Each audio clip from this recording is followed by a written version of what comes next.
जौनपुर के जंगल में टुनटुनी चिड़िया अपनी बेटी सुनहरी चिड़िया के साथ रहती थी। उसका घर कई जगह। एक दिन सुनहरी अपनी माँ से कहती है, मम्मा मम्मा, बारिश आने से पहले अपने घर की मरम्मत करनी होगी। देखो ना, अपना घर कई जगह से हाँ बेटा, मैं भी देख रही हूँ अपना घर टूट चुका है, लेकिन क्या करूँ, काम के चलते समय ही नहीं मिलता। कल हम दोनों जंगल चलेंगे और मजबूत लकड़ियाँ लेकर आने को मजबूत बनाएंगे।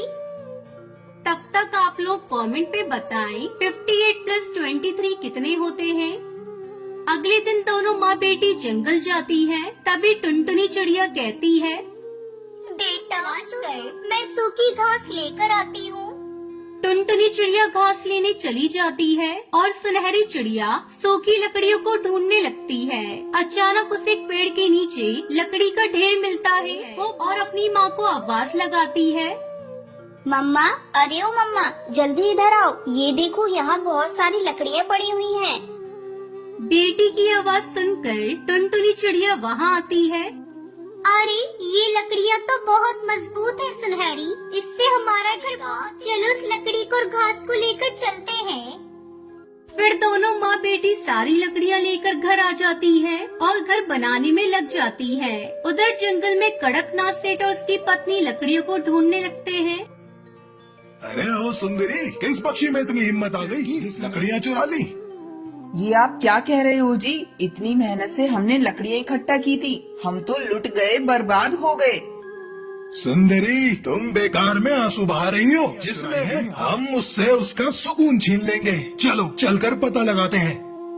कड़कनाथ सेठ और सुंदरी कौवी अपनी लकड़ियाँ ढूंढने लगते हैं। थोड़ी दूर जाने पर वो देखते हैं कि टुनटुनी चिड़िया उसकी बेटी सुनहरी एक पेड़ पर उनकी लकड़ियों से घर बना। कड़कनाथ सेठ आग बबूला हो जाता है और टुनटुनी चिड़िया से कहता है, तुमने मेरी लकड़ियाँ चुराई, जल्दी से मेरी लकड़ियाँ वापस कर दो। ये लकड़ियाँ हमारी हैं, वरना मैं तुम्हारी ऐसी हालत करूँगा तुम्हें आएगी नानी। सेठ जी, हमें नहीं मालूम था कि ये लकड़ियाँ आपकी हैं। मैंने तो सारी लकड़ियों से अपना घर बना लिया। मैं आपको कल दूसरी लकड़ियाँ लाकर दे दूंगी। तभी सुंदरी गुस्से में टुनटुनी से कहती, नहीं नहीं टुनटुनी, हमें तो अपनी लकड़ियाँ अभी चाहिए। ए जी, खड़े खड़े क्या देख रहे हो? तोड़ दो इस टुनटुनी का घर। बड़ी आई थी हमारी लकड़ियाँ चुराकर अपना घर बनाने वाली। सुंदरी कौवी की बातें सुनकर कड़कनाथ से टुनटुनी चिड़िया बेचारी रोती बिलखती सुनहरी चिड़िया सुंदरी कौवी से कहती है, अंकल जी, हमारा घर मत तोड़ो, हमने बहुत मुश्किल से बनाया है। सुंदरी आंटी, मत तोड़वाओ हमारा घर, अंकल को रोक दो, आप हमारा घर ना तोड़ें। खबरदार छोटी चिड़िया, अगर तुमने अपना मुंह खोला तो चोरी करने के जुर्म में तुम दोनों माँ बेटी को हवालात में बंद करा दूंगी। इतना कहकर कड़कनाथ सेठ और सुंदरी अपनी सारी लकड़ियाँ लेकर वहाँ से चले जाते हैं। अब हम कहाँ रहेंगे मम्मा, हम कहाँ जाएंगे?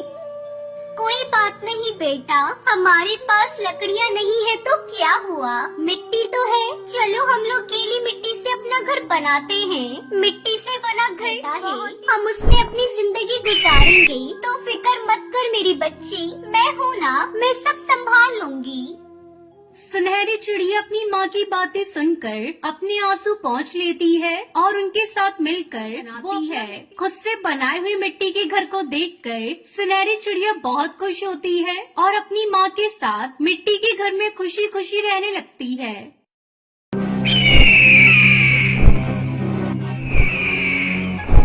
ये कहानी खूबसूरत से आशियाने की है, जहाँ कई सारे पशु पक्षी अपना जीवन बसर कर रहे थे। उसी आशियाने में एक गरीब टुनटुनी नाम की चिड़िया अपने बेटे चिंटू चिड़ा के साथ एक दुर्घटना के चलते टुनटुनी चिड़िया के पति का निधन हो गया था। तब से टुनटुनी चिड़िया अकेले ही अपने बेटे चिंटू चिड़ा का पालन पोषण करने लगी। टुनटुनी चिड़िया अपना जीवन बिताने के लिए एक सेठ कौवे के घोंसले में सफाई का काम करती थी। एक दिन सवेरे जा रही हूँ, आप अपना ध्यान रखना और हाँ, घोंसले के बाहर मत निकलना। नहीं माँ, मैं कहीं नहीं जाऊँगा। टुनटुनी चिड़िया उड़ते हुए सेठ कौवे के घोंसले में चली जाती है। सेठ कौवे का घोंसला वहीं पास में था। उधर चिंटू चिड़ा अपने घोंसले के बाहर आकर पेड़ की एक डाली पर बैठ जाता है। तभी उसकी नजर एक बांस के छोटे से बच्चे पे पड़ती है जो उसी पेड़ पर बैठा था जहाँ चिंटू चिड़ा बैठा हुआ था। अरे ये पक्षी कौन है? आज तक नहीं देखा। अरे सुनिए, आप कौन है? मैं एक बाज हूँ और मैं पहाड़ी वाले इलाके में रहता हूँ। ये पहाड़ी इलाका क्या होता है? पहाड़ी इलाका बहुत बड़ा होता है, हम सब वहीं रहते हैं, वहाँ बहुत मजा आता है। अच्छा, लेके चलो ना उस पहाड़ी इलाके में। हाँ चलो ना, वहाँ बहुत मजे करेंगे। बांस के बच्चे के साथ वहाँ से उड़कर उस पहाड़ी वाले इलाके में चला जाता है। चिंटू चिड़ा पहली बार इतनी दूर तक उड़ते हुए गया था। तभी वो बांस चिंटू चिड़ा को उस पहाड़ी इलाके में घुमाता है और दोनों घूमते घूमते काफी दूर एक अनजान से जंगल में चले जाते हैं। देखते ही देखते शाम हो जाती है। इधर टुनटुनी चिड़िया अपने काम से लौटकर अपने घोंसले में आती है। जब वो देखती है कि बेटा चिंटू घोंसले में नहीं है तो वो घबरा जाती है। अरे चिंटू बेटा कहाँ चले गए? चिंटू बेटा कहाँ हुआ? लगता है हरी ताई की घोंसले में सर वहाँ चला जाता है। टुनटुनी चिड़िया उड़ते हुए हरी ताई के घोंसले में आती है। अरे टुनटुनी बहन, मैं अभी बाहर ही जा रही थी।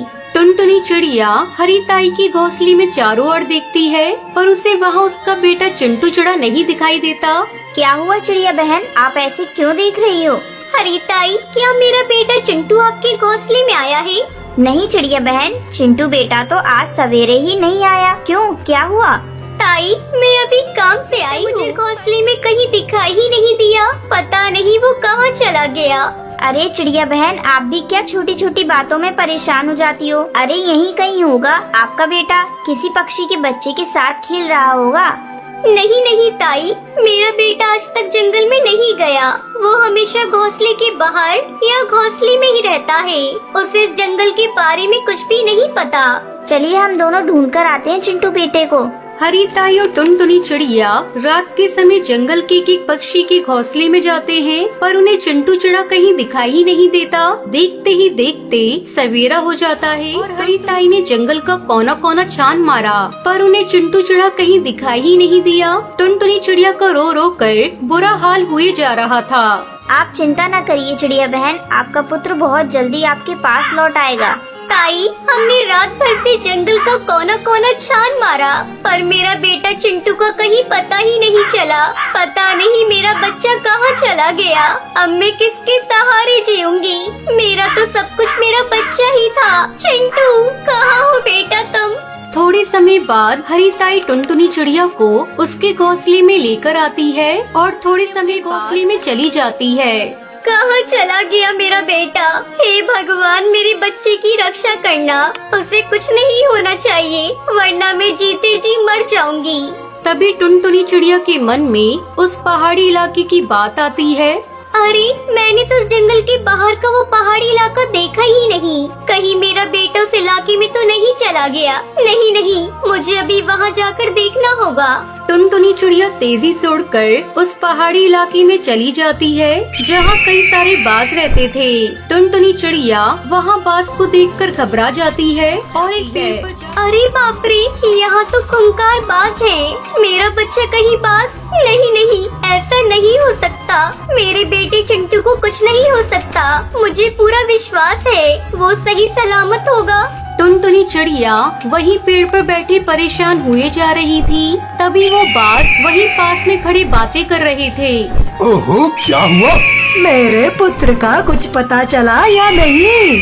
भाई, मुझे एक जगह से पता चला है कि आपका पुत्र एक चिड़े के साथ इधर दूर वाले जंगल में गया है। किसी ने उन दोनों को जाते हुए देखा है। तभी ये बात टुनटुनी चिड़िया सुन लेती है। बात कर रहे हैं, कहीं वो मेरा बेटा चिंटू तो नहीं जो उस बाज के बच्चे के साथ चला गया? हाँ हाँ, वो मेरा बेटा चिंटू ही होगा। मुझे तुरंत उस जंगल में जाकर अपने बेटे को ढूंढना होगा। टुनटुनी चिड़िया छुपके से वहाँ से उड़कर उस अनजान जंगल में चली जाती है जो कई सारे राक्षस खूंखार चीलों का इलाका था। आखिरकार उसे अपना बेटा चिंटू चिड़ा मिल ही जाता है जो उसी बाज के बच्चे के साथ एक जगह जमीन पर खड़ा हुआ था और उन दोनों के आसपास कई सारे खूंखार चील खड़े थे।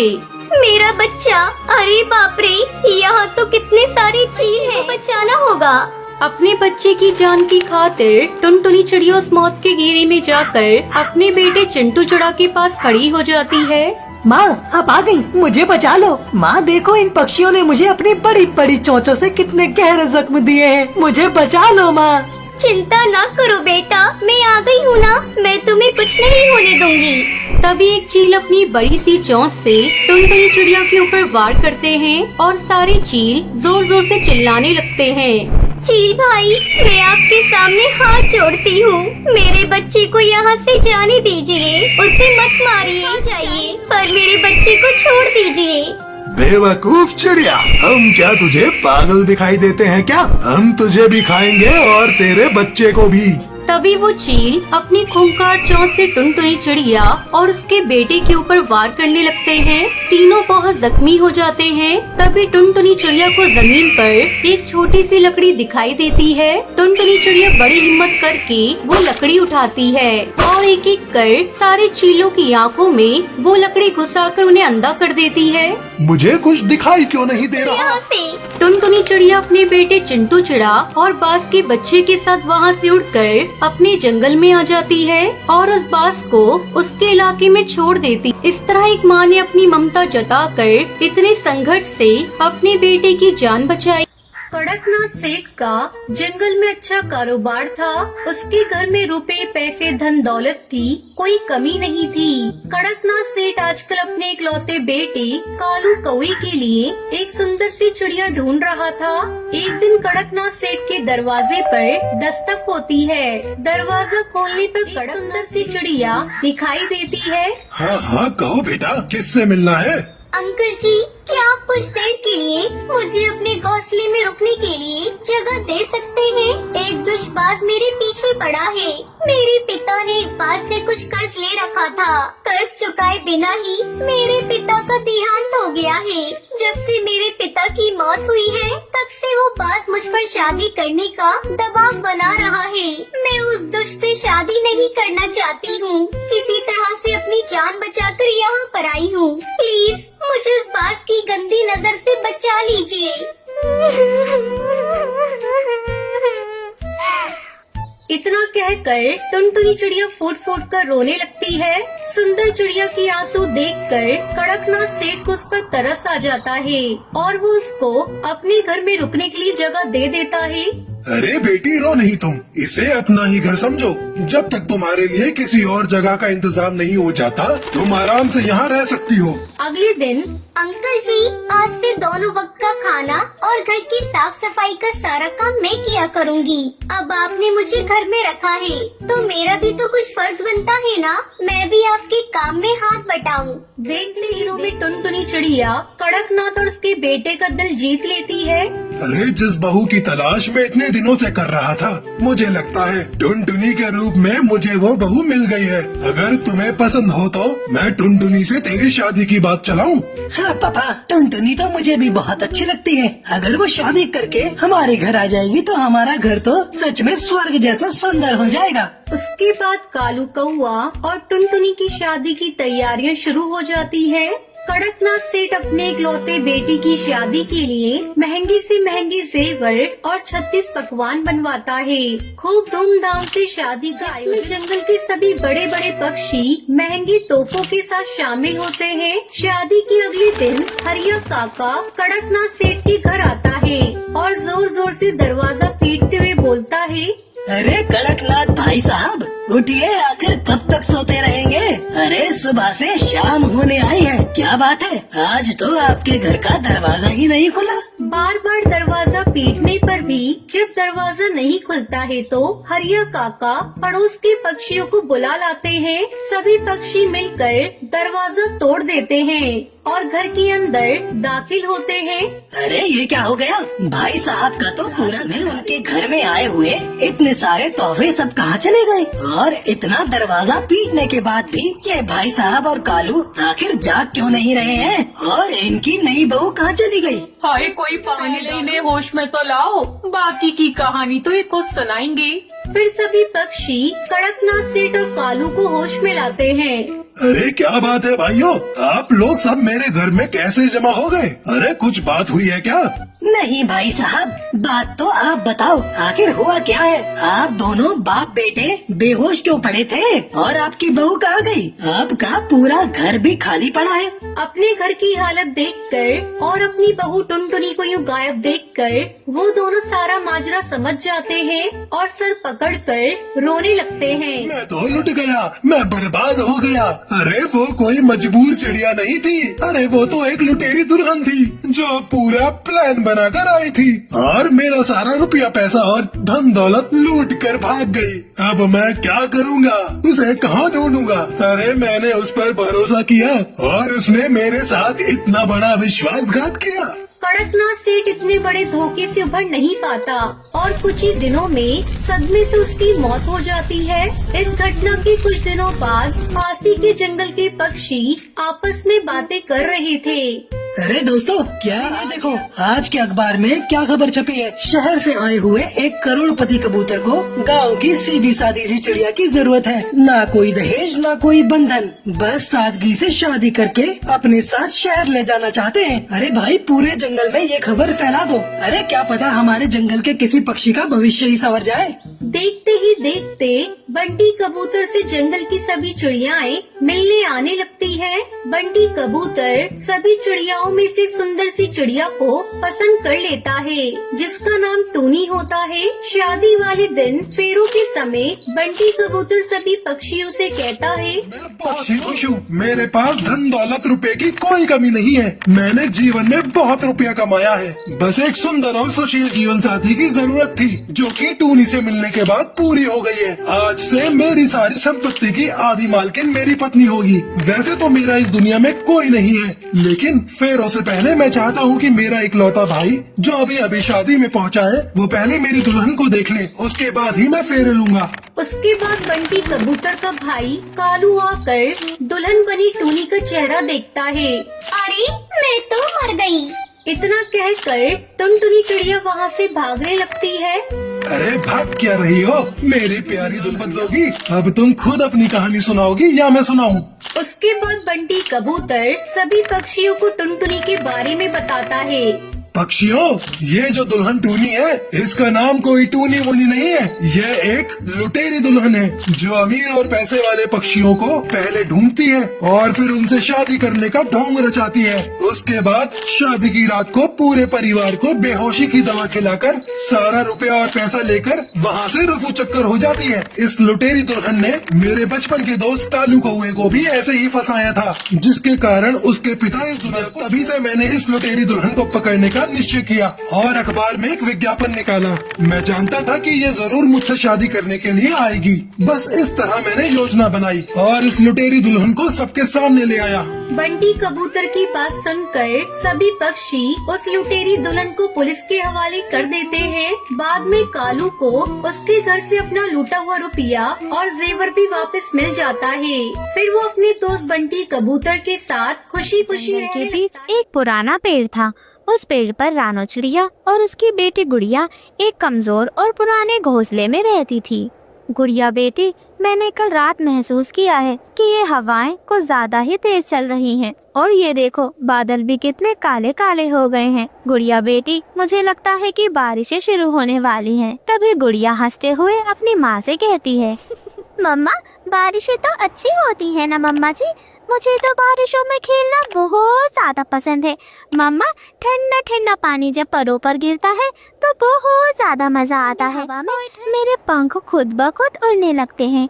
ऐसा लगता है कि इन हवाओं में मैं तो उड़ते ही जाऊं। रानो चिड़िया अपनी बेटी के मुंह से इतनी मासूमियत भरी बातें सुनकर हंसने लगती है और अपनी बेटी से कहती है, गुड़िया बेटी, आप बहुत भोली भाली सी हैं। बारिश का मजा तभी तक है जब तक हमारा घर सलामत हो। परंतु गुड़िया बेटी, आप देखें ना, हमारा घोंसला कितना कमजोर है। अगर तूफान आ गया तो हम कहाँ जाएंगे गुड़िया बेटी? इतना सुनकर गुड़िया भी परेशान हो जाती है। हाँ मम्मा, आप सही कह रही हो, लेकिन क्या हम इसे और मजबूत नहीं बना सकते मम्मा? और हवाएं चले और हमारा घोंसला ऐसे ही रहे, इसे जरा भी फर्क ना पड़े मम्मा।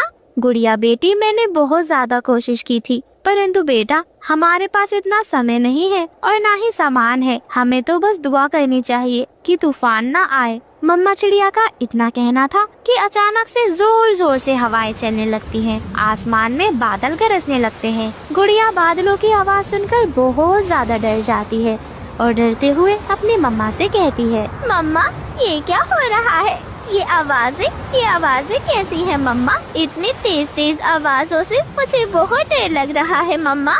रानो चिड़िया अपने बेटे गुड़िया को अपने पंखों में छिपा। गुड़िया बेटा डरो नहीं, शायद तेज तूफान आने वाला है, परंतु तुम्हें डरने की जरूरत नहीं है गुड़िया बेटी, मैं आपके साथ हूँ, सब ठीक हो जाएगा मेरी बच्ची। आप बस घोंसले के अंदर एक जगह बैठें, ज्यादा हिलना नहीं है। मम्मा चिड़िया अपनी बेटी गुड़िया को इतना समझा ही रही थी कि तभी बहुत तेज बारिश शुरू हो जाती है। हवा इतनी ज्यादा तेज थी कि उनका घोंसला हिलने लगता है और अचानक एक बड़ा सा पेड़ गिर जाता है और वह बड़ा सा पेड़ उनके घोंसले को भी तोड़ देता है। मम्मा हमारा घर टूट गया, अब हम क्या करेंगे मम्मा? मम्मा अब हम कहाँ रहेंगे इतनी ठंड में? तभी गुड़िया को संभालते हुए कहती है, मेरी छोटी सी गुड़िया बेटी आप डरे नहीं, अभी हम इस बड़े पत्ते के नीचे रुकेंगे। सुबह होते ही हमें कुछ न कुछ नया इंतजाम करना होगा। जैसे तैसे रात तो बीत जाती है। अगली सुबह रानो चिड़िया जंगल में दाना ढूंढने जाती है। अचानक से उसे एक अजीब सी आवाज सुनाई देती है। वह आवाज किसी और की नहीं बल्कि एक परी की थी। कोई है? प्लीज मेरी मदद करो, कोई मुझे बचा लो। रानो चिड़िया परी की आवाज सुनकर डर जाती है। ये आवाज कौन दे रहा है? ये तो किसी चिड़िया की पक्षी की है। रानो चिड़िया आगे बढ़ती है और देखती है कि एक चमकीली परी एक जाल में फंसी हुई है। मैं एक जादुई परी हूँ और किसी ने मुझे इस जाल में फंसा दिया है। अगर तुमने मुझे इस जाल से बाहर नहीं निकाला तो मैं मर जाऊंगी। प्लीज मेरी मदद कर दो, मुझे इस जाल से बाहर निकाल दो। क्या आप सच में एक परी हैं? और आपको यहाँ किसने फंसा दिया? मुझे कुछ नहीं पता कि मुझे यहाँ किसने फंसाया है। मैं तो बस जंगल में उड़ रही थी, तभी ये जाल मुझ पर गिर गया। चिड़िया तुम मेरी आखिरी उम्मीद हो, प्लीज मुझे बचा लो। रानो चिड़िया सोचती है, अगर मैं इसे बचाती हूँ तो शायद ये कुछ मेरी मदद कर सके। रानो चिड़िया अपने चोंच से उस जाल को काटना शुरू कर देती है। जाल टूट जाता है और वह परी आजाद हो जाती है। परी तो बहुत ज्यादा खुश थी। चिड़िया तुमने मेरी जान बचाई है, मैं तुम्हारा ये एहसान कभी नहीं भूलूंगी। तुम्हें जब भी मेरी जरूरत हो तुम बस मेरा नाम ले लेना, मैं फौरन तुम्हारे पास आ जाऊंगी। रानो चिड़िया मुस्कुराते हुए कहती है, मुझे तुम्हारा धन्यवाद नहीं चाहिए, लेकिन अगर कभी मेरी बेटी और मुझे आपकी मदद की जरूरत पड़ेगी तो मैं तुम्हें जरूर बुलाऊंगी। परी वहाँ से गायब हो जाती है और रानो चिड़िया अपने पत्ते के नीचे लौट आती है। रानो चिड़िया और गुड़िया दोनों अगले दिन कालू कौवे और गौरी कौवी के घर पर जाती है। गौरी बहन, हमारा हम कुछ दिन आपके घर पर रह सकते हैं? रानो, तुम्हारे पास खाने का क्या इंतजाम है? अगर तुम खाना ला सकती हो तो मैं तुम्हें यहाँ पर रहने दूंगी। रानो चिड़िया के हाथ में खाने की एक पोटली थी। गौरी बहन, मैं कुछ खाना लाई हूँ, ये लो, इसे हम सब मिलकर खा लेंगे। अभी कालू कौवा फौरन बोलता है, ठीक है, परंतु जब तक खाना है तुम यहाँ तभी तक रह सकती हो। ऐसे ही रानो चिड़िया अपनी बेटी गुड़िया के साथ उसके घोंसले में रहने लगती है। ऐसे ही कुछ दिन बीत जाते हैं और रानो चिड़िया का सारा खाना खत्म हो जाता है। तभी गौरी कौवी गुस्से में रानो, अब तुम्हारे पास कुछ खाना नहीं बचा, तुम दोनों यहाँ से चली जाओ, तुम्हें यहाँ से अब जाना होगा। मम्मा, ये आंटी हमें क्यों निकाल रही है? हम कहाँ जाएंगे? और हमने इन आंटी को क्या बिगाड़ा है मम्मा? रानो चिड़िया अपनी बेटी गुड़िया को चुप कराते हुए कहती है, गुड़िया बेटी आप शांत हो जाओ, ये घर उनका है और हमें अपनी जगह खुद ढूंढनी होगी। ऐसे ही वह दुष्ट कालू कौवा और गौरी कौवी रानो चिड़िया और उसकी बेटी गुड़िया को अपने घर से बाहर निकाल देते हैं। रानो चिड़िया जंगल में इधर उधर भटक रही थी। तभी अचानक से बारिश शुरू हो जाती है। मम्मा, अब हम क्या करेंगे? सोने की जगह भी नहीं मिल रही। हे भगवान, हमारी मदद करो, अब हम कहाँ जाएंगे? तभी आसमान से वही परी आ जाती है। रानो, रानो, मैं तुम्हारी मदद करने आई हूँ, यह सही समय है, तुम्हें मेरी मदद की जरूरत है। ये लो, ये एक जादुई कमल का फूल है, इसे नदी किनारे किसी महफूज जगह पर रख देना, वहाँ तुम्हारे लिए एक नया घर बन जाएगा। तुमने हमें फिर से बचा लिया, ये जादुई कमल अब हमें नई जिंदगी देगा। मम्मा, वो देखो, हमारा नया घर बन गया। ये घर कितना ज्यादा सुंदर है मम्मा। परी मुस्कुराते हुए वहाँ से गायब हो जाती है और उसकी बेटी गुड़िया अपने जादुई घर में हमेशा हंसी खुशी रहने लगती है। एक घने जंगल में जहाँ ऊंचे ऊंचे पेड़ और चमकती नदियाँ थीं, वहाँ एक छोटी सी चिड़िया रहती थी जिसका नाम रानो चिड़िया था। वो छोटी थी, पीले रंग के मुलायम पंख और बड़ी बड़ी भावुक आंखों वाली। रानो चिड़िया अमीर नहीं थी। उसका जीवन उसके पति टुन्नू चिड़ा और उनके 2 छोटे बच्चों कुकू और गुड़िया के इर्द गिर्द घूमता था। उनका घर सूखे पत्तों और टहनियों से बना था, जो एक पेड़ की ऊंची साधारण और छोटा घोंसला था। टुन्नू चिड़ा सुबह सवेरे खाना जुटाने के लिए उड़ जाता, जबकि रानो चिड़िया घर और बच्चों का ध्यान रखती। एक शाम दोनों पति पत्नी एक डाल पर बैठे थे। सुनो टुन्नू जी, हमारा घर भले ही छोटा है, लेकिन यही हमारा सब कुछ है। जब तक हम सब एक साथ हैं, तब तक हम खुश रहेंगे। कोई भी परेशानी हमें छू नहीं पाएगी। अपनी पत्नी रानो चिड़िया की बात सुनकर वो उससे कहता है, हाँ रानो चिड़िया, यह घर प्यार से बना है और इससे कीमती कुछ नहीं हो सकता हमारे लिए। कुकू और गुड़िया खुशी से माँ से लिपट जाते हैं। माँ, क्या हम हमेशा इसी घोंसले में रहेंगे? हाँ मेरे छोटे बच्चों, हमारे पास भले ही ज्यादा कुछ नहीं है, लेकिन हमारे पास एक दूसरे का साथ है। यही हमारे लिए काफी है। इसके अलावा हमें और कुछ नहीं चाहिए। लेकिन रानो चिड़िया के दिल में एक डर था। जंगल में छोटे पक्षियों के लिए बहुत खतरे थे। उसे पता था कि एक जोरदार तूफान या तेज हवा का झोंका उनके नाजुक घर को तबाह कर सकता है। और उनकी चिंता को बढ़ाने वाला था जंगल का खूंखार भारी चील, जो हमेशा अपने तेज भूखे निगाहों से छोटे छोटे पक्षियों को देखता रहता था। एक दिन आसमान में हवा जोर से चलने लगी और जंगल में गड़गड़ाहट गूंज उठी। रानो चिड़िया का दिल तेजी से धड़कने लगा। उसने देखा कि पत्ते हिल रहे थे और पेड़ झूम रहे थे। ये देखकर रानो डर गई। अरे टुन्नू, तूफान आ रहा है। अगर हमारा घर टूट गया तो हम क्या करेंगे? मुझे तो बहुत डर लग रहा है। समझ नहीं आ रहा अब हम क्या करेंगे।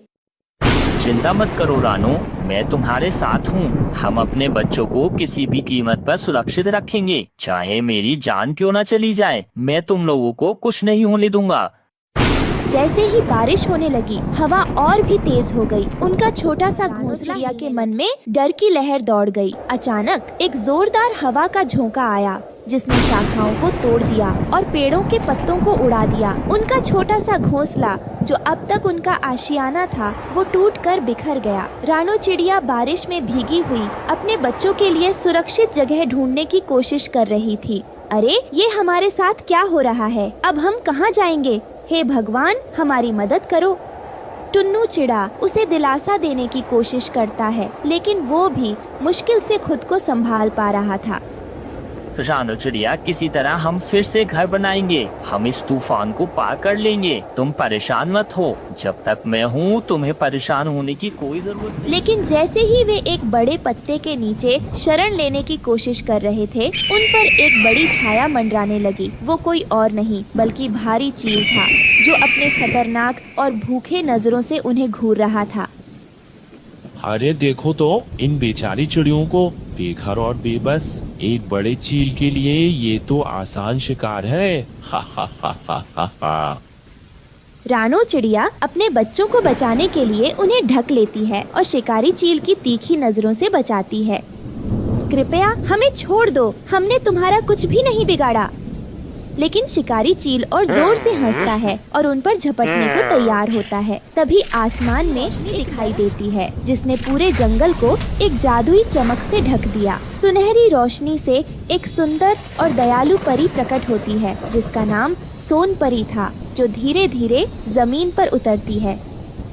रुको चील, तुम इन निर्दोष पक्षियों को नुकसान नहीं पहुंचाओगे। शिकारी चील परी की ताकतवर नजरों से डरकर पीछे हट जाता है और गुस्से में बड़बड़ाते हुए बादलों में गायब हो जाता है। रानो चिड़िया ने परी की ओर आश्चर्य से देखा। धन्यवाद परी मैया, आपने हमें बचा लिया। परी मैया मुस्कुराती है और रानो के सिर पर हल्के से हाथ रखती है। मैंने देखा है रानो, तुम हमेशा एक अच्छी माँ और एक प्यारी पत्नी रही हो। तुम एक सुरक्षित और सुंदर घर की हकदार हो। सोन परी अपनी छड़ी को घुमाती है। परी ने एक बड़ा और चमकता हुआ कटहल का घर बनाया। यह हल्की रोशनी में चमक रहा था, जिसमें छोटे दरवाजे और खिड़कियां थीं, जो एक चिड़िया के परिवार के लिए बिल्कुल सही थी। रानो, टुन्नू और बच्चे अपने नए घर में प्रवेश करते हैं और उसकी सुंदरता को देखकर वो दंग रह जाते हैं। माँ देखो, इस घर में तो खाने पीने की हर चीज है और यहाँ पर छोटे छोटे बिस्तर और हमारे खाने के लिए फल भी हैं। यह बहुत सुंदर है। मुझे विश्वास नहीं हो रहा कि यह सच है। परी उन्हें मुस्कुराते हुए देखती है। रानो, यह घर तुम्हारे और तुम्हारे परिवार के लिए उपहार है। यह हमेशा प्यार, हंसी और गर्माहट से भरा रहे। याद रखना, जब तक तुम दयालु और साहसी रहोगी, तुम हमेशा सुरक्षित रहोगी। इतना कहकर परी गायब हो जाती है, अपने पीछे चमकदार रोशनी की एक लहर छोड़ती हुई। दिन बीतते हैं और आखिरकार तूफान थम जाता है। रानो और उनका परिवार अपने जादुई कटहल के घर में सुरक्षित और खुश रहता है। वे अन्य पक्षियों को भी अपने घर में बुलाते हैं और रानो हमेशा परी का धन्यवाद करना नहीं भूलती। हमेशा याद रखना मेरे बच्चों कि दया और प्यार हमें हर अंधेरे समय में सुरक्षित रखते हैं। रानो और उसका परिवार हमेशा के लिए खुशी खुशी रहने लगा। इस कहानी से हमें यह सीख मिलती है कि मुश्किल समय में भी हमें अपने परिवार का साथ नहीं छोड़ना चाहिए और यदि हम सच्चे दिल से मेहनत करते हैं तो कोई न कोई मदद जरूर मिलती है। गोरी कव्वी कालू कव्वे की दूसरी पत्नी थी, क्योंकि कालू कव्वे की पहली पत्नी एक दुर्घटना में मर गई थी। मुन्नी गोरी कव्वी की सौतेली बेटी थी, जिसे गोरी कव्वी बिल्कुल पसंद नहीं करती थी। माँ, मैं पानी लाई हूँ आपके लिए, आप पानी पी ले। दफा हो जाओ, मुझे तुम्हारे हाथों से पानी नहीं पीना। माँ, मैंने क्या गलत किया है? मैं तुम्हारी सौतेली माँ हूँ, अगर दोबारा मुझे माँ कहा तो। एक दिन गोरी कव्वी का पति कालू कव्वा अपनी दूसरी पत्नी गोरी कव्वी से कहता है, गोरी, मैं कुछ दिनों के लिए दूसरे जंगल जा रहा हूँ, मेरे पीछे मेरी बेटी का ध्यान रखना। आप मुन्नी की चिंता ना करें, मैं इसे अपनी बेटी की तरह ही रखूंगी। कालू कव्वा चला जाता है।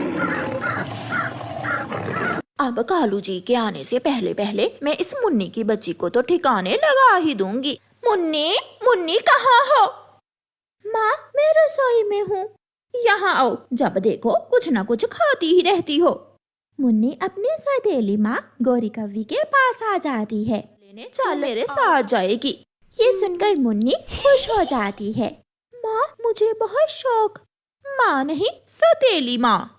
हाँ, याद आया, सौतेली माँ, मुझे बहुत शौक है। मैं घर के लिए दाना लाऊं, आपके लिए, पिताजी के लिए और अपने लिए। ज्यादा कां न कर, चल मेरे साथ। गोरी कव्वी मुन्नी को साथ ले जाती है। गोरी कव्वी मुन्नी को लेकर दूर पहाड़ों पर चली जाती है। माँ नहीं, सौतेली माँ, यहाँ तो दाना नहीं है, फिर आप यहाँ क्यों आई हैं? इन पहाड़ों के पीछे मीठे फल हैं, तुम यहाँ बैठो, मैं अभी मीठे फल लेकर वापस आती हूँ। मैं भी साथ जाऊँ? वहाँ बहुत खतरा है, तुम यहाँ बैठ जाओ। गोरी कव्वी वहाँ से उड़ती है और दूसरे रास्ते से होती हुई वापस अपने घर चली जाती है। अब उस मुन्नी की बच्ची को कोई बड़ी चील खा जाएगी और मेरी जान छूट जाएगी उस कमबख्त से। मुन्नी वहाँ बैठी हुई डरने लगती है। सौतेली माँ तो अभी तक लौट कर नहीं आई, अब मैं कैसे घर वापस जाऊंगी? फिर मुन्नी को दूर से एक चील अपनी तरफ आती हुई दिखाई देती है। मुन्नी डर जाती है और जल्दी से पेड़ के पास झाड़ियों में छुप जाती है। अरे अरे, कहाँ गई? अभी तो यहाँ ही थी, कहाँ गई वो कव्वी? कव्वी, कव्वी कहाँ हो? मैं तुम्हारे लिए चॉकलेट लेकर आई हूँ, आ जाओ, मुंह मीठा कर लो अपना, मेरे पास मीठा फल भी है, देखो देखो, मैं ये तुम्हारे लिए। मगर मुन्नी चुप करके बैठी रहती है, वो माही चील की चाल को समझ रही थी। शाम तक इंतजार करने के बाद आखिर वो बड़ी चील वहाँ से चली जाती है। मुन्नी इधर उधर देखती है और झाड़ियों से बाहर निकल आती है। अब मुझे अंधेरा होने से पहले पहले वापस घर जाना चाहिए। मुन्नी तेजी से उड़ती है और अपने घर पहुंच जाती है। वो दरवाजे पर दस्तक देती है। तुम आ गई हो? हाँ सौतेली माँ जी, आप तो मुझे वहाँ भूल आई थी। पता है, अगर मैं झाड़ियों में ना छुपती तो वो बड़ी चील मुझे एक बार में ही खा जाती। मैं भूल गई थी कि तुम मेरे साथ आई हो। फिर दूसरे दिन गौरी कव्वी ऐसे तो ये कमबख्त मेरा पीछा नहीं छोड़ेगी। मैं इसे किसी पक्षी के यहाँ बेच ही देती हूँ, जो इसे दूसरे जंगल ले जाए और इस मुन्नी की बच्ची से अपने घर के काम करवाया करे। गौरी कव्वी मुन्नी को साथ लेकर उल्लू बाबा के पास जाती है। उल्लू बाबा मुन्नी को ले जाओ और इसे इसके पिताजी से मिलवा लाओ। माँ, याद आया, सौतेली माँ, आप भी मेरे साथ चले ना, आप भी पिताजी से मिल लेना। तुम जाओ, मैं शाम को तुम्हारे पीछे आ जाऊंगी। गौरी, ये लो अपना माल। उल्लू बाबा गौरी कव्वी को पैसों से भरी लाल रंग की पोटली दे देता है और गौरी उल्लू बाबा के कान में कहती है, इसका ध्यान रखना, ये बहुत तेज है, कहीं भाग न जाए, मुसीबत बन जाएगी। चिंता ना करो तुम। मुन्नी को ले जाता है। ये मुझे कहाँ लेकर जा रहा है? ये जगह तो पहली बार देखी है मैंने। मुन्नी उल्लू से कहती है, उल्लू बाबा, मेरी सोने की चेन तो मैं घर ही भूल आई। रुके, मैं अभी अपनी सोने की चेन लेकर आती हूँ। सोने की चेन का सुनकर उल्लू बाबा लालच में आ जाता है। अच्छा, तो फिर जल्दी जाओ और अपनी सोने की चेन ले आओ। मुन्नी जल्दी से वापस मुड़ती है। रास्ते में मुन्नी को उसका पिता कालू कौवा मिल जाता है। पिताजी, आप अब आ गए वापिस? हाँ बेटी, मगर तुम यहाँ क्या कर रही हो? मुन्नी अपनी सौतेली माँ की बात छुपा लेती है और अपने पिता को कुछ नहीं बताती। मैं तो यहाँ फल। अच्छा, ये एक बैग तुम उठाओ और बाकी का सामान मैं उठा लेता हूँ। चलो घर चलें। मुन्नी, तुम? मुझे देखकर खुश नहीं हुई और अपनी बेटी को देखकर बहुत खुश हुई हो। माँ जी, नहीं, याद आया। नहीं, माँ जी ही कहना है। मुन्नी हंसने लग जाती है। माँ जी, मैं मीठा फल खाने गई थी कि रास्ते में मुझे पिताजी मिल गए और मैं इनके साथ घर आ गई। गौरी, दोबारा मुन्नी को अकेली इतनी दूर मत जाने देना। मुन्नी अभी छोटी है, कहीं खो ही न जाए।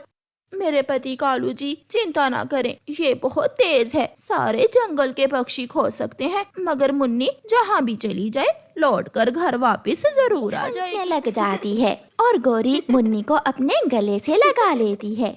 शुक्रिया मुन्नी, अपने पिताजी से सब छुपाने के लिए, और आज के बाद तुम मेरी बेटी ही हो, मुझे माफ कर दो। फिर गौरी कव्वी मुन्नी से प्यार करने लगती है।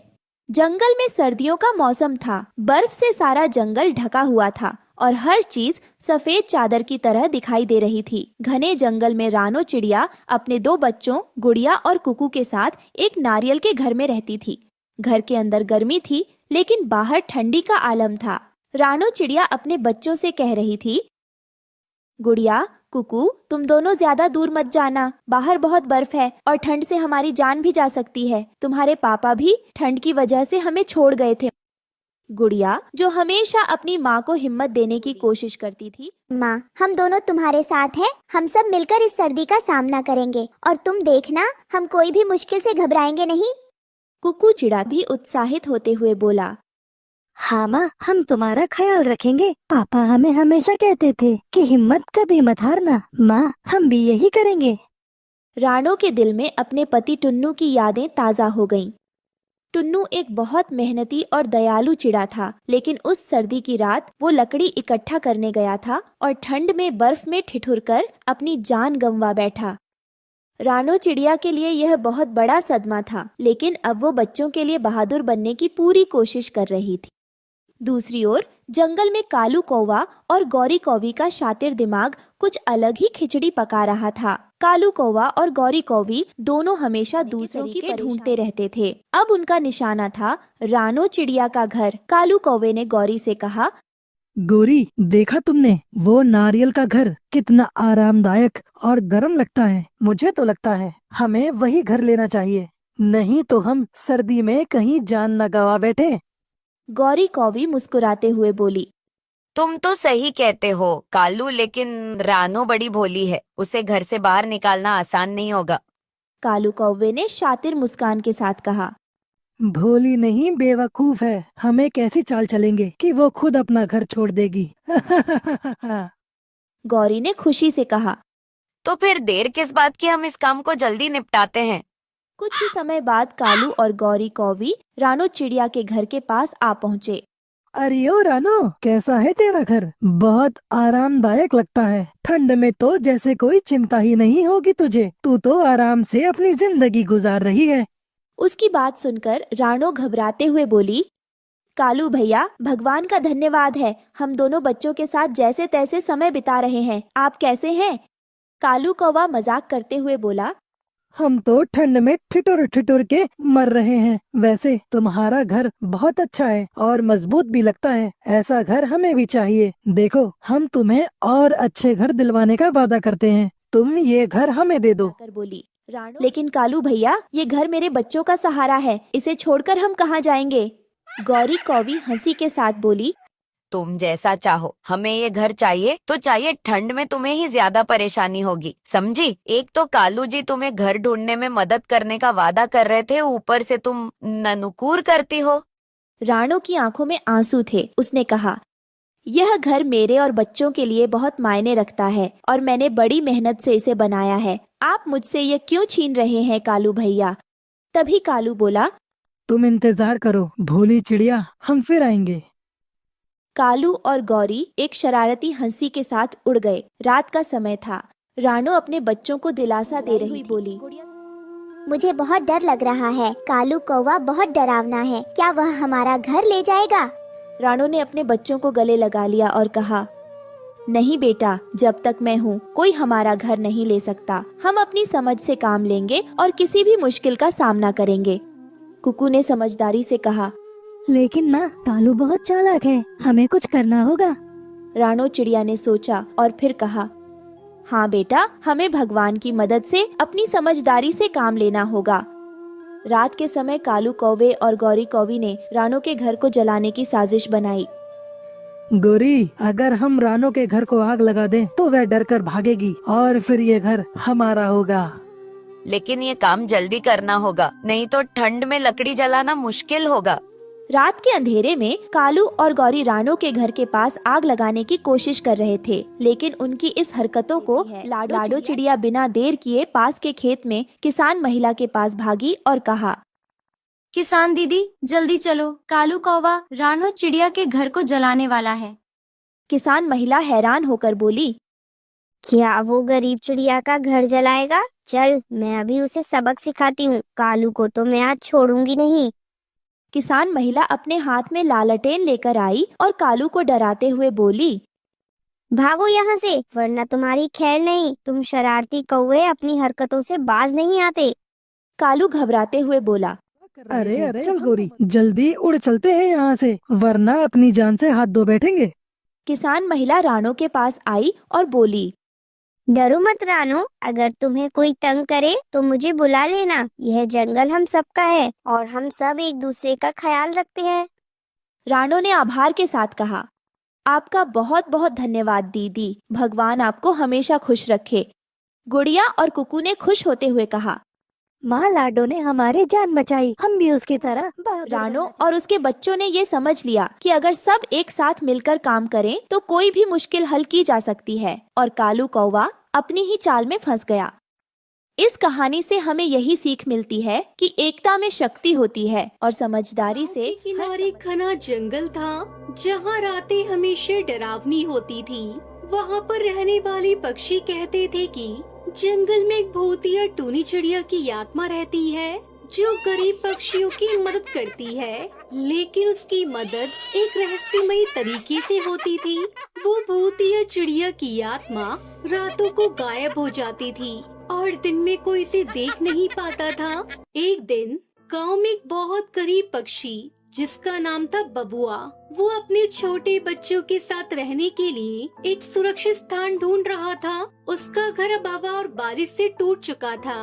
वो जंगल के किनारे पर एक पुराना था और उदास और परेशान था। है ऊपर वाले, कहाँ जाऊँ अब? मेरे बच्चों के लिए एक जगह भी नहीं है जहाँ हम सुरक्षित रह सके। तभी अचानक एक अजीब सी आवाज आई, एक धीमी लेकिन साफ आवाज, जैसे कोई पक्षी उसे पुकार रहा हो।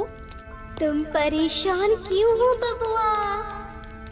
बबुआ ने जागकर चारों ओर देखा, लेकिन किसी को भी ना देखा। आवाज फिर से आई, तुम्हारी मदद करने के लिए मैं हूँ बबुआ, तुम परेशान मत हो। अचानक एक हल्की सी रोशनी चमकी और एक भूतिया टूनी चिड़िया की आत्मा दिखाई दी। उसका शरीर आकाश के रंग जैसा, आंखों में रहस्यमयी सी चमक थी। तुम कौन हो और तुम्हारे पास मेरी मदद करने का क्या तरीका है? मैं भूतिया टूनी चिड़िया की आत्मा हूँ और मैं तुम जैसे गरीब पक्षियों की मदद करने आई हूँ। तुम परेशान क्यों हो? तुम्हारे पास घर नहीं है, अगर तुम बोलो तो मैं तुम्हारे लिए घर बना दूँ। पर तुम तो भूत हो, क्या तुम्हारी मदद सचमुच सच है? तुम्हें डरने की जरूरत नहीं है, मैं किसी को नुकसान नहीं पहुंचाती। मैं सिर्फ उनकी मदद करती हूँ जो सच्चे दिल से मदद की उम्मीद रखते हैं। भूतिया टूनी चिड़िया की आत्मा ने अपने पंख फैलाए और एक जादुई पंखों के साथ हवा में उड़ने लगी। उसने जादुई मंत्र पढ़ा और अचानक बबुआ के सामने गोबर से बना घर कोई साधारण घर नहीं था। ये ठंडा था, आरामदायक था और आंधी तूफान से सुरक्षित था। ये क्या है? तुमने इसे कैसे बनाया? ये कोई मामूली घर नहीं है, मैंने इसे खास तौर पर तुम्हारे लिए तैयार किया है। इसका निर्माण गाय के गोबर से किया गया है जो बारिश और ठंड से बचाता है। ये घर तुम्हारे और तुम्हारे बच्चों के लिए हमेशा सुरक्षित रहेगा। तुमने हमारी जान बचा ली, तुम्हारे बिना हम कहाँ जाते। भूतिया टूनी चिड़िया की आत्मा, मैं तुम्हारा सच्चा आभारी हूँ। तुम्हें धन्यवाद बोलने की कोई जरूरत नहीं है, बल्कि ये घर तुम और तुम्हारे जैसे बहुत से पक्षियों की मदद करेगा। लेकिन याद रखना, इस घर का रहस्य भी एक रहस्य है, अगर तुम कभी इसका सही उपयोग नहीं करो सकता है। बबुआ कबूतर ने सर झुकाकर धन्यवाद कहा और अपनी आंखों में उम्मीद का एक नया दीप जलाया। वो अपने बच्चों को लेकर उस जादुई गोबर घर में चला गया जहां उन्होंने शांति और सुरक्षा महसूस की। लेकिन रात को जब बबुआ सो रहा था, तभी एक अजीब सी आवाज आई। एक तेज हवा के झोंके के साथ घर की दीवारें झकझकाने लगी। अचानक भूतिया टूनी चिड़िया की आत्मा फिर से सामने आई। तुमने घर को ठीक से रखा है या नहीं बबुआ? मम्मा, मैंने सब कुछ सही रखा है। भूतिया टूनी चिड़िया की आत्मा, आप परेशान न हो।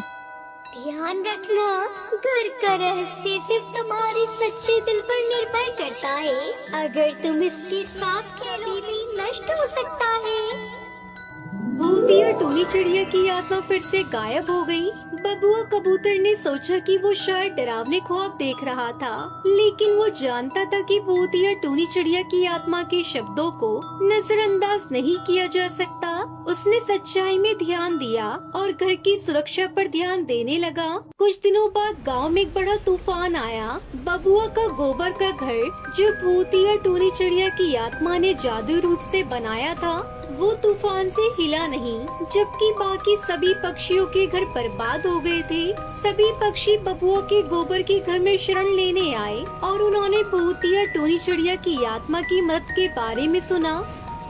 यह घर हमें भूतिया टूनी चिड़िया कोई साधारण पक्षी नहीं है, बल्कि एक जादुई भूत है। उसने हमें बचाया है।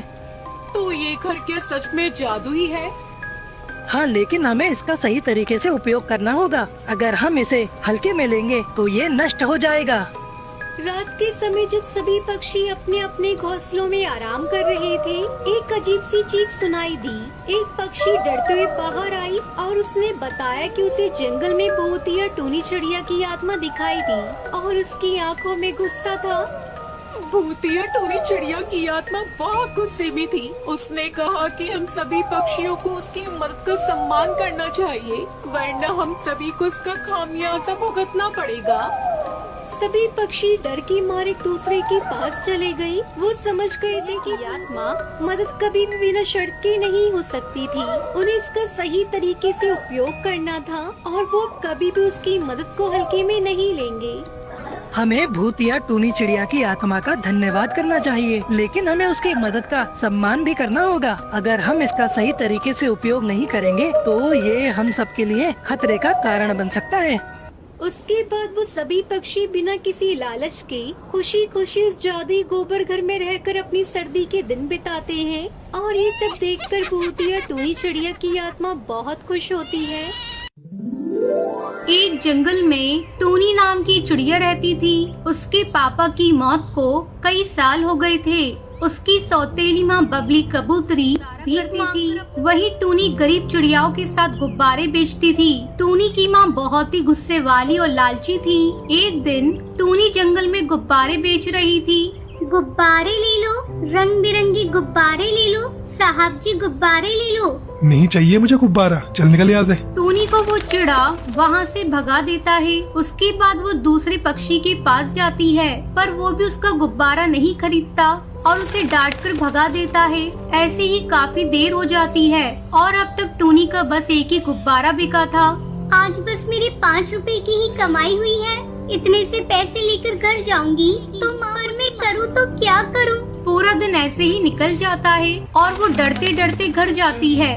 क्या हुआ है टूनी? चल जल्दी से आज के पैसे निकाल कर दे। टूनी चिड़िया डरते डरते अपनी माँ को 5 रुपए का नोट देती है। वो पैसे देखकर बबली कबूतरी गुस्से से आग बबूला हो जाती है। ये क्या है? बस 5 रुपए और वो भी फटे हुए, बाकी के पैसे कहाँ हैं? सच सच बता वरना आज मैं तुझे खाना नहीं दूंगी। मैं सच बोल रही हूँ माँ, मेरे पास और पैसे नहीं हैं। आज बस पूरे दिन में एक ही गुब्बारा बिका है। पूरा दिन खेल रही होगी तभी कोई कमाई नहीं हुई है। तुझे तो मैं बताती हूँ, जब तक तुझे मार नहीं पड़ेगी तब तक तुझे अक्ल नहीं आएगी। बबली कबूतरी उसे गरम चिमटे से बहुत मारती है। टूनी चिड़िया दर्द के मारे चिल्लाने लगती है, लेकिन उसकी सौतेली माँ को उस पर जरा सा भी तरस नहीं आता। अगले दिन टूनी चिड़िया फिर से गुब्बारे बेचने के लिए जंगल में जाती है, लेकिन सब पक्षी उसे डांट कर वहाँ से भगा देते हैं। उसे बहुत दुख होता है। एक तो कोई मुझसे गुब्बारा भी नहीं खरीद रहा है और ऊपर से सब मुझसे बदतमीजी से भी बात करते हैं। अरे नहीं लेना तो मत लो, पर ऐसे तो मत बोलो। थोड़ी देर बाद वहाँ एक हवाई मोटर आकर रुकता है। उस हवाई मोटर में कड़कनाथ सेठ अपने बेटे कालू कौवे के साथ बैठे थे। वो टूनी खुशी खुशी उड़ती हुई हवाई मोटर के पास जाती है। गुब्बारे ले लो, रंग बिरंगे गुब्बारे ले लो। हाँ साहब जी, बोलो कितने गुब्बारे दूं? आज मेरे बेटे का जन्मदिन है, तो एक काम करो, ये सारे गुब्बारे दे दो। क्या सच में साहब जी, आप मेरे सारे गुब्बारे खरीद लोगे? हाँ हाँ बोला तो सारे गुब्बारे चाहिए। टूनी चिड़िया सारे के सारे गुब्बारे उस कौवे को दे देती है, पर एक गुब्बारा अपने पास रख लेती है। जैसे ही वो उस कड़कनाथ से पैसे मांगती है, वो कौवा अपना हवाई मोटर उड़ाकर वहाँ से चला जाता है। अरे साहब जी, मेरे पैसे तो दे दो, हवाई मोटर क्यों चला दिया? टूनी चिड़िया हवाई मोटर का पीछा करने की बहुत कोशिश करती है, लेकिन वो तेजी से वहाँ से चला जाता है। टूनी बहुत रोती है और जैसे पीछे मुड़ती है, तभी सामने से एक हवाई मोटर बड़ी तेजी से उसकी तरफ आता है और उसे मार देता है। टूनी चिड़िया खून से लथपथ जमीन पर मरी पड़ी होती है और उसके हाथ से गुब्बारा हवा में उड़ जाता है। जब टूनी की सौतेली माँ को ये खबर मिलती है, तो उसे टूनी की मरने का कोई दुख नहीं होता। ऐसे ही काफी दिन गुजर जाते हैं। एक दिन बबली कबूतरी रात में सो रही थी, तो वहाँ टूनी की आत्मा आती है और अपनी माँ को आवाज देती है। माँ, माँ, मुझे भूख लगी है माँ, मुझे खाना नहीं दोगी क्या? आज भी मुझे भूखा रखोगी? माँ, ओ माँ। टूनी की आवाज सुनकर उसकी माँ घबरा जाती है और उठकर इधर उधर देखने लगती है। कौन है? कौन है यहाँ? ये आवाज तो बिल्कुल टूनी जैसी थी। टूनी की माँ का ध्यान खिड़की जहाँ टूनी की आत्मा हाथ में गुब्बारा पकड़े खड़ी होती है। टूनी की माँ की तो उसे देखकर हालत खराब हो जाती है। वो डरते हुए खिड़की के पास जाती है, तो अचानक टूनी की आत्मा वहाँ से गायब हो जाती है और वहाँ बस एक गुब्बारा रह जाता है। यहाँ तो अभी टूनी की आत्मा खड़ी थी, पर वो कहाँ गई? कहीं ये मेरे मन का वहम तो नहीं? फिर बबली कबूतरी बाहर बनते हुए गुब्बारे को देखती है। जैसे ही उस गुब्बारे को छूती है, उसकी आत्मा उस गुब्बारे में चली जाती है और वो एक जिंदा लाश की तरह हो जाती है। टूनी चिड़िया की आत्मा आकर उस गुब्बारे को अपने साथ ले जाती है। बहुत तंग किया था ना मुझे, अब मेरी बारी है, मैं किसी को नहीं छोड़ूंगी। अगले दिन फिर से टूनी चिड़िया की आत्मा आधी रात को उसी जगह घूमती है जहां उसकी मौत हुई थी। हाथ में गुब्बारा लिए यहाँ वहाँ भटक रही होती है। उसके बाद वहाँ जो भी पक्षी आता है, टूनी उसकी आत्मा को उसमें कैद कर लेती है। कोई मुझसे बच नहीं पाएगा, मैं किसी को भी नहीं छोड़ूंगी। सबने मेरे साथ बुरा किया, अब मेरी बारी है। टूनी चिड़िया की आत्मा वहाँ से चली जाती है और अगले दिन वो अपनी चिड़िया के रूप में निकल पड़ती है। तभी वहाँ पिंकी नाम की एक चिड़िया अपनी माँ टुनटुनी के साथ आती है और टूनी से गुब्बारा खरीदती है। पिंकी जैसे ही टूनी के हाथ से गुब्बारा लेती है, उसकी आत्मा उस गुब्बारे में आ जाती है। उसके बाद से वो चिड़िया बेजान हो जाती है, जैसे उसको होश ही नहीं है। थोड़े ही दिन में टूनी चिड़िया ना जाने ऐसे कितने गुब्बारे में कैद करके अपने साथ ले जाती है। एक दिन टुनटुनी चिड़िया अपनी बेटी पिंकी चिड़िया की हरकतों से परेशान थी। वो डॉक्टर को भी दिखाती है, लेकिन उन्हें कोई बीमारी नजर नहीं आती। अब तो मुझे इसे किसी तांत्रिक के पास ही ले जाना पड़ेगा, इसे कोई और ही दिक्कत लग रही है। टुनटुनी पिंकी को एक तांत्रिक के पास ले जाती है। तांत्रिक उसे देखकर ही जान लेता है कि उसकी आत्मा किसी की कैद में है। इस बच्चे का शरीर तो यहाँ है, पर इसकी आत्मा किसी के कब्जे में है। ऐसा कैसे हो सकता है? मैं सच बोल रहा हूँ और इसकी आत्मा को जल्दी ही वापस लाना होगा, वरना वक्त निकल गया तो ये पूरी जिंदगी ऐसे ही बिताएगा। नहीं नहीं बाबा, आप कुछ करो, मेरी बच्ची को बचा लो। रुको, मैं अभी ध्यान लगाकर बताता हूँ कि इसकी आत्मा किसके कब्जे में है। तांत्रिक ध्यान लगाता है तो उसे बस गुब्बारे ही गुब्बारे दिखाई देते हैं और एक चिड़िया गुब्बारे बेचती हुई। मुझे बार बार गुब्बारे और एक चिड़िया दिख रही है। क्या कहीं वो वही चिड़िया तो नहीं? थोड़े दिन पहले एक नीली चिड़िया ने मेरी बेटी को फ्री में गुब्बारा दिया था। हाँ, ये उसी दिन से ऐसी हुई है। हमें जल्द ही उसे ढूंढना होगा। वो तो रोज गुब्बारे लेकर रास्ते में घूमती है, अभी भी वही होगी। चलो अभी करनी चाहिए। तांत्रिक और पिंकी की माँ जल्दी से टूनी चिड़िया को ढूंढने निकल पड़ते हैं। काफी देर ढूंढने के बाद उन्हें टूनी चिड़िया की आत्मा मिल जाती है, जहाँ टूनी चिड़िया की आत्मा ने ढेर सारे गुब्बारे पेड़ से बांध रखे होते हैं। उन गुब्बारों में ही पक्षियों की आत्मा कैद थी। ए चिड़िया, तू चाहती क्या है? तूने क्यों उस मासूम बच्ची की आत्मा को कैद किया हुआ है? बता, उसकी आत्मा कहाँ कैद है? मैं उसे आजाद कराने आया हूँ। उसकी ही नहीं, मेरे पास तो ना जाने कितनी पक्षियों की आत्माएं कैद है और वो कहाँ कैद है। मैं सबसे अपनी मौत का बदला लूंगी, मैं सबको मार डालूंगी, सबको। तेरी मौत का बदला? कैसे हुई तेरी मौत? मुझे बता, मैं तुझे मुक्ति दिलाऊंगा। नहीं चाहिए मुझे मुक्ति, मुझे बदला चाहिए, बदला। हर किसी से बदला चाहिए, मेरी माँ और हर पक्षी से जिसने हमेशा मुझे दुत्कारा और मुझ पर कभी तरस नहीं खाया। मुझे मार डाला, मुझे मार डाला। पर किसने किया ऐसा? मुझे एक बार बताओ, मैं तुम्हारी सच में मदद करूंगा मेरी बच्ची। टूनी चिड़िया की आत्मा रोने लगती है।